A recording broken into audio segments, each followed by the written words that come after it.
ژوند او زده کړه.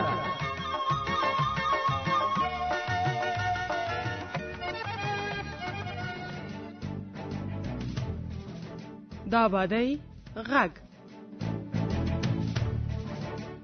د آبادۍ غږ خپرونې درنو اوریدونکو السلام علیکم. کوم نجونې چې له زده کړو محرومې دي خپل دوی او کورنۍ له کوم ستونزو سره مخ کیږي؟ ډاکټر هم دلته نږدې نه لرو. تیر کال د موږ یو منطقه کې ښځه مریضه سوله، نو دوی تر څو چې دا ورسې ښار ته په نیمه لار کې ساه ورکړې وه. له لیک لوست له زده کړو د نجونو محرومولو علتونه کوم دي؟ کورنۍ، قومي مشران، سپینګیري او د جماعتونو ملا امامان څنګه کولی شي چې نجونو ته د دیني درسونو او ښوونځیو ته د زده کړو لارې چارې برابرې کړي؟ او د دې کار ګټه څه ده؟ د دې پوښتنو ځوابونه د خپرونې تر پایه ترلاسه کولی شئ.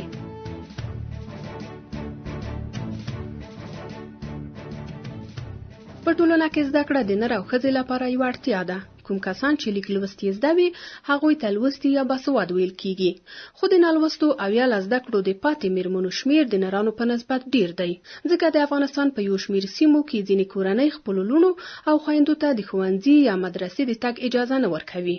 دا چې دا کار نجونې او کورنۍ له کومو ستونزو سره مخ کوي، د څو کسانو خبرې به واورو. زما نوم شکریه دی، په کابل ښار کې اوسېږم، سواد نه لرم، اولادونه مکتب ته ځي، په درسونو کې ستونزې لري او کورنۍ دنده صحیح لیکلی نشي. کله چې د کور ته راځي په ژړا ماته راشي، زه ډېره مایوسه کېږم. کاشکې ما سواد درلودلی چې د هغوی سره مې په درسونو کې او کورنۍ دندو کې ورسره مرسته کولی شوی، او زه بیا ډېره مایوسه کېږم کله چې اولاد مې په ژړا ماته راشي. کاشکې زما سواد زده وی او د خپل اولادونو سره مې مرسته کولی شوی. سواد او د اهمیت باندې نه پوهیږو. ډاکټر هم دلته نږدې نه لرو، نو موږ ډاکټر ولرو په دې منطقه کې، نو دا مشکلات به رفع شي. او یوه ښځه په اولاد مریضېږي نو صحیح ټیم هلته نه رسېږي، نو ولادت دلته کور کې ورکړي. تیر کال دلته موږ یو منطقه کې ښځه مریضه سوله، نو دوی تر څو چې دا ورسې ښار ته په نیمه لار کې ساه ورکړې وه. که چېرې ډاکټر نږدې و نو د دې شاید علاج شوی. ما نوم مریم دی، د کابل اوسیدونکې یم.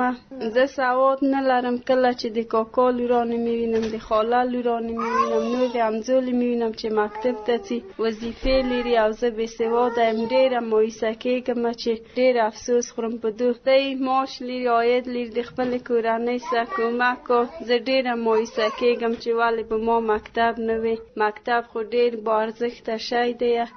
ای کاش چې ما مکتب ویلی وی. نوم حبیب الله. مونږ غټه ستونزه دغه ده چې اوس مونږ کومې سیاسات چې دي عادي شی چې دی یو موبایل دی. یو موبایل نه پیږي چې زه سره کوم وکې کم، مثلا د خپل میړه نوم یې، پلار نوم یې، ورور نوم سره کوم زنګ وایم څه وکم، او ډاکټر ته څه مالته هغه چې نارینه ډاکټر دی، دا زنانه ډاکټر دی، دا چې شي پاره ده چې دا ډېره غټه ستونزه ده. څه د زده نه وي څه به وکړي، چې زه څه وکړم، چا ته زنګ ووایم څه وکړم. دا غټه ستونزه یې دا ده. سترګې پټې که څه ګوري، هېڅ څه نه ګوري، نه پوهېږي نه بېسواده یې.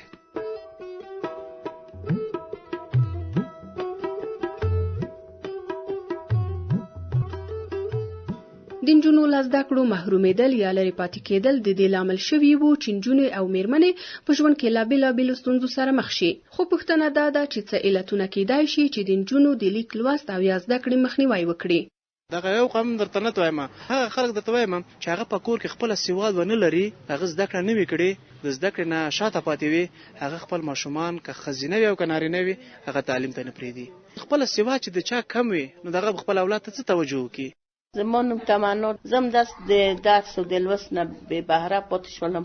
ډېره مایوسه یم چې ولې مې درس نه ویل. کورنۍ نه پرېښولم، هغه هم د خلکو خبرې منلې چې څنګه کوي، خو د خلک در پورې خواندي. خلک خبرې کوي چې فلاني لور درس ویایي.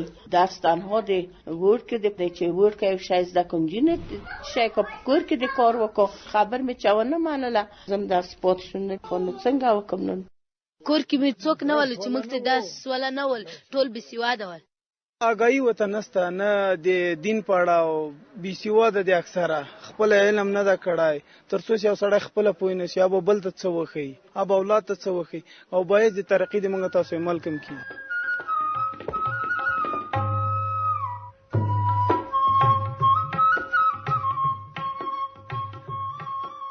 درنو اوریدونکو تاسو د آبادۍ غږ خپرونه اورئ که زموږ د دې یا نورو ښوونیزو خپرونو په اړه کوم نظر یا وړاندیز لرئ نو زموږ له همکارانو سره د ټلیفون په دې شمیره شریک کړئ 0 240 1501 د زده کړې له اړتیا بېخبري د خلکو ترمنځ د پوهاوي نشتوالی ښوونځیو او مدرسو ته د نجونو تګ شرم ګڼل هغه علتونه وو چې خلکو ورته اشاره وکړه دا چې کورنۍ قومي مشران سپینګیري او د جوماتونو ملا امامان څنګه کولی شي چې نجونو ته د دیني او نورو زده کړو لارې چارې برابرې کړي او د دې کار ګټه څه ده د څو کسانو خبرو ته به غوږ شو.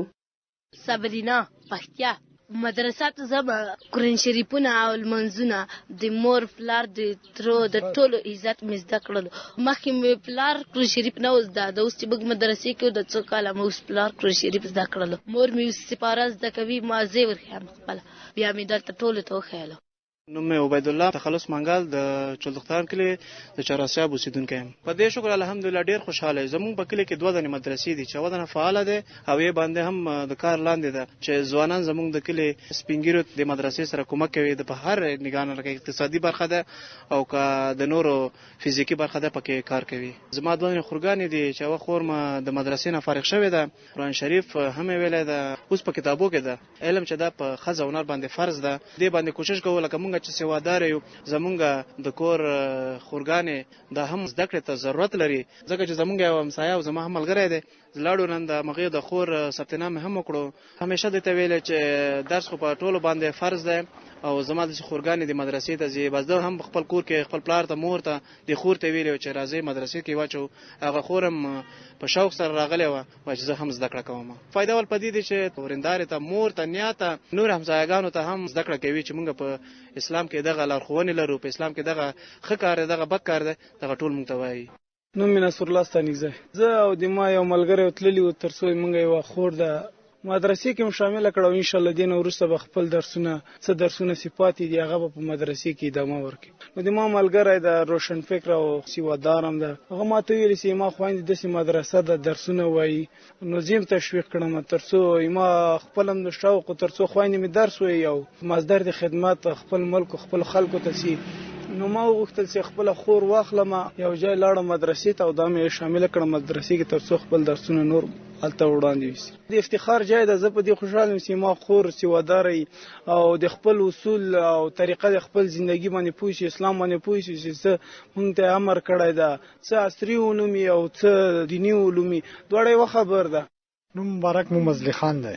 مونږ اصل کې د پکتیا ولایت یو لورګانې مې دي خویندې مې دي زه خپله بې سواده وم نو ما دا فکر وکړ چې د مونږ کشره طبقه چې دا که لور مې دی زوی مې دی دا باید بې سواده پاتې نه شي. پر ما څومره فشار وي پر ما کوم مشکل وي دا به زه کوم چې ما لور او زوی دا بې سواده پاتې نه شي.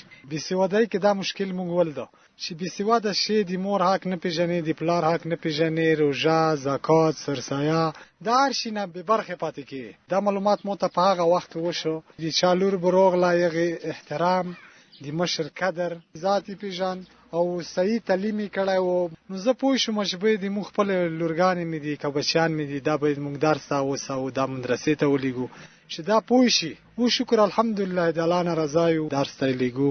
اوس مو لورګانې دي په د کوزه مدرسه کې دي درس وایي. اوس الحمدلله چې راشي پوره کې هغه لارې ته ما هڅوي چې هغه د خدای لار وي هغه ته معلومات ته ما ته دا معلومات نشته زه بې سواده یم ما ته دا پته نه لګي هغه ته معلومات شته ما هغه لارې ته هڅوي چې هغه د خدای لار وي او د قرآن لار وي پر هغه موږ تاسو رفتار باید وکړو.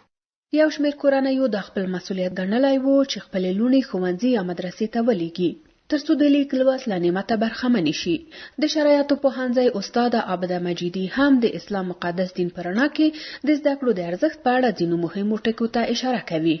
نخستین آیات په قرآن کریم چې نازل شو هغه د لوستلو خبرې کوي. اقرا یعنی ولوله 15 ځله دا کلمه تکرار شوې دي 2 بار په قرآن کې او 3 بار په حدیث رسول الله صلی الله علیه وسلم کې. داسې آیات شته په مکی سورتونه کې چې الله متعال د علم نه صحبت کوي. مثلا الله متعال فرمایي کې نون والقلم وما یسطرون یعنی قسم دی په قلم او په هر څه شی چې قلم لیکي. کله چې الله متعال په یو څه شي قسم یاد کوي دغه د ارزش او اهمیت غواړي چې خلکو ته وښایي. د دې آیات نه برداشت کوو اسلام او قرآن د زده کولو لپاره او د علم حاصلولو لپاره ډیره توجه کړې دي. مجموعاً په ټول قرآن کې 909 آیتونه دي چې د علم د مشتقاتو نه خبرې کوي او د دې موږ د علم ارزښت ته موږ متوجه کیږو. شخصا رسول الله صلی الله علیه وسلم د بسوادۍ په مقابل کې د خپل کور کې مبارزه غس کړې دي.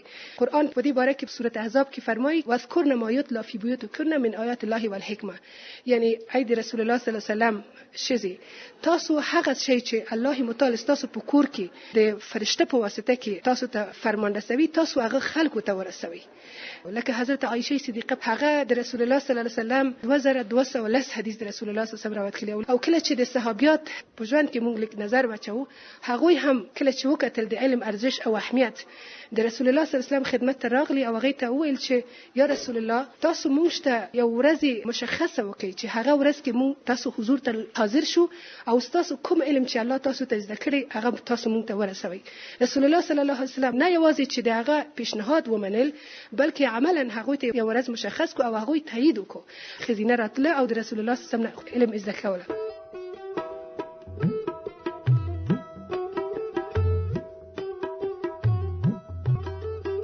یا شمېر نجونې چې له زده کړو پاتې وي په ژوند کې له بېلابېلو ستونزو سره لکه بېسوادۍ، تشویش، خراب اقتصاد، د عاید نه لرل، د ماشومانو ناسمه روزنه او داسې نورو ستونزو سره مخ شوي وي. خلکو د دې ستونزو علتونه د عامه پوهاوي نشتون، د لیک لوست د کچې کموالی او په لوڼو باندې زده کړې شرم ګڼل یاد کړل. ځینې خلک بیا په دې توانېدلي وو چې د کلي کور ترڅنګ د ښوونځیو او مدرسې د نشتون په صورت کې خپلې لوڼې لرې سیمو کې ښوونځیو ته یوسي. ځینو خلکو چې ښوونځیو او مدرسو ته د خپلو لوڼو لیږل شرم اوار ګڼه هغه ته یې قناعت ورکړی وو. په دې کار سره دوی تر یوې اندازې توانېدلي وو چې باسواده خویندې او لوڼې ولري. نجونو ته لیک لوست زده کولو هم خپله دوی او هم یې کورنیو ته ګټې رسولې وې. درنو اوریدونکو د خبرونه زموږ همکار میراق اعتبار د افغانستان په تعلیمي مؤسسه کې لیکلې او جوړه کړې و او که چیرته انټرنیټ ته لاسرسی لرئ زموږ د نور ټولې ښوونیزې خبرونه په تجلا ټکایف انټرنیټي پاڼه کې هم لوستلای او هم اوریدلای شئ.